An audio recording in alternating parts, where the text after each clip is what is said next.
Hello friends, welcome to அம்மா spicy kitchen. நம்ம இன்னைக்கு வெஜிடேரியனில் ப்ரோட்டீன் ரிச்சான ஹோம்மேட் பன்னீர் எப்படி செய்யலான்னு பார்க்கலாங்க. நம்ம வீட்டிலேயே பால் வச்சு ஈஸியான மெத்தடில் உதிர்ந்து போகாமல் கடைகளில் கிடைக்கிறத விட ரொம்பவே சாஃப்டான பன்னீர் தயாரிக்கலாம். நான் இதுக்கு 3 டிப்ஸ் ஷேர் பண்ணுறேங்க. நீங்களும் இதை ஃபாலோ பண்ணி செஞ்சு பாருங்க. இனிமே நீங்கள் இந்த பன்னீரை கடையில் வாங்கவே மாட்டீங்க. அந்தளவு சாஃப்டான பன்னீரை பர்ஃபெக்டாக வீட்டிலே செய்யலாங்க. நம்ம சேனல் அம்மா ஸ்பைசி கிச்சனை சப்ஸ்கிரைப் பண்ணாதவங்க சப்ஸ்கிரைப் பண்ணிடுங்க. பக்கத்தில் இருக்க பெல் ஐக்கானை கிளிக் பண்ணிங்கன்னா நாங்கள் போடுற வீடியோவோட நோட்டிஃபிகேஷன் உங்களுக்கு உடனே வரும். வாங்க எப்படின்னு வீடியோக்குள்ளே போய் பார்க்கலாம். பன்னீர் செய்கிறதுக்கு ஃபஸ்ட்டு பாலை கொதிக்க வச்சுக்கிறலாம். நான் இன்னைக்கு 1 லிட்டர் பால் எடுத்திருக்கேன். பன்னீர் செய்கிறதுக்கு ரொம்பவே நல்லது ஃபுல் க்ரீம் பாலுங்க. பால் காய்ச்சும் போது இடையில கிளறி விடணும். நம்ம கெட்டியான பாலில் தண்ணி சேர்க்காம காய்ச்சிரும். அடிப்பிடிக்காமல் இருக்கிறதுக்கு கிளறி விட்டுக்கோங்க. பால் சூடாகட்டுங்க. இப்போது பன்னீர் செய்கிறதுக்கு சூடான பாலில் அசிடிக் பொருள் ஏதாச்சும் சேர்க்கணுங்க. அதுக்கு தயிர், வினிகர் அல்லது லெமன் ஜூஸ் உபயோகிக்கலாங்க. நான் இன்னைக்கு லெமன் எடுத்திருக்கேன். 2 லெமனை கட் பண்ணி ஜூஸ் எடுத்திருக்கேன். அதில் இருக்க சீடு போகிறதுக்கு வடிகட்டி வச்சுருக்கேங்க. பன்னீர் செய்கிறதுக்கு டேரெக்டாக லெமன் ஜூஸை பாலில் சேர்க்கக்கூடாது.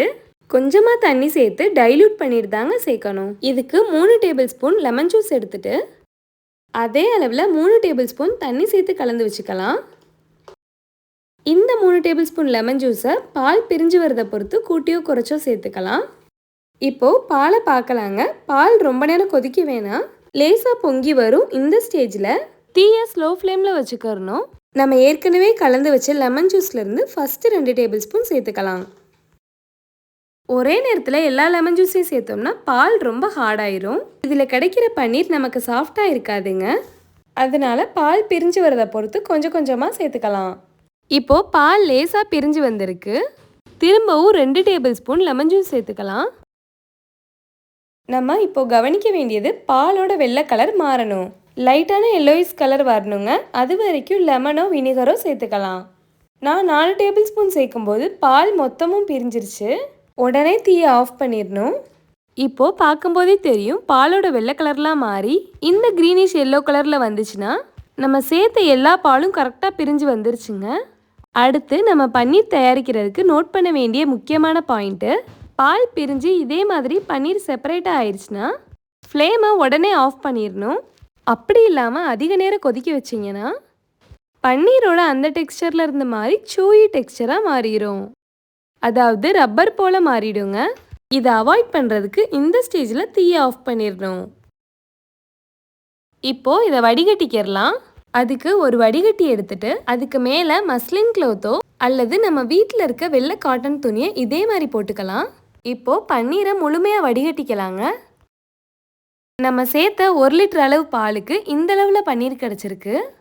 இதில் இருக்க தண்ணீரெல்லாம் வடிகட்டிட்டு நல்லா பிழிஞ்சு எடுத்துக்கிறணுங்க. கொஞ்ச நேரத்தில் இதில் இருக்க தண்ணீர்லாம் போனதுக்கப்புறம் குளிர்ந்த தண்ணீரில் 2 தடவை வாஷ் பண்ணணும். இதுக்கு நான் நார்மல் தண்ணி எடுத்திருக்கேங்க. இதில் கழுவி எடுத்துக்கிறலாம். இப்படி செய்கிறதுக்குள்ள பர்பஸ் என்னென்னா, லெமனில் உள்ள புளிப்பும் அதோட வாசனையும் போகிறதுக்கு இதே மாதிரி செய்யணுங்க. நான் இதே மாதிரி 2 தடவை தண்ணியை மாற்றிட்டு நல்லா வாஷ் பண்ணி பிழிஞ்சு எடுத்துக்கிட்டேன். இதுக்கு மேலே வெயிட்டான பாத்திரமோ அல்லது இதே மாதிரி பலகையை வச்சோம்னா இதில் இருக்க தண்ணியெல்லாம் போய் நல்ல திக்கான பன்னீர் கிடைக்கும். அப்படி இல்லைன்னா பன்னீர் செய்கிறதுக்கு பாத்திரம் ஆன்லைனில் கிடைக்குதுங்க. இல்லை பாத்திர கடைகளில் கூட கிடைக்குது. நான் இந்த பாத்திரத்தை தான் யூஸ் பண்ணுறேன். இதுக்கு மேலே பன்னீரை வச்சுட்டு எல்லா சைட்லேயும் பன்னீரை ப்ரெஸ் பண்ணிக்கிறலாம். அதுக்கு மேலே இந்த பாத்திரத்தை அடைச்சி வைக்கணும். சைடில் இருக்க எக்ஸ்ட்ரா துணியெல்லாம் அது மேலே வச்சுட்டு ப்ரெஸ் பண்ணி காமிக்கிறேன். சைடில் இருக்க ஹோல் வழியாக எக்ஸஸாக இருக்க தண்ணியெல்லாம் வந்துடும்.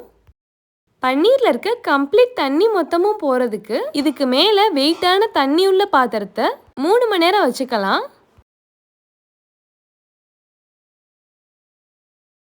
உங்ககிட்ட டைம் இருந்துச்சுன்னா ஓவர் நைட் ஃப்ரிட்ஜ்லையும் வச்சுக்கோங்க.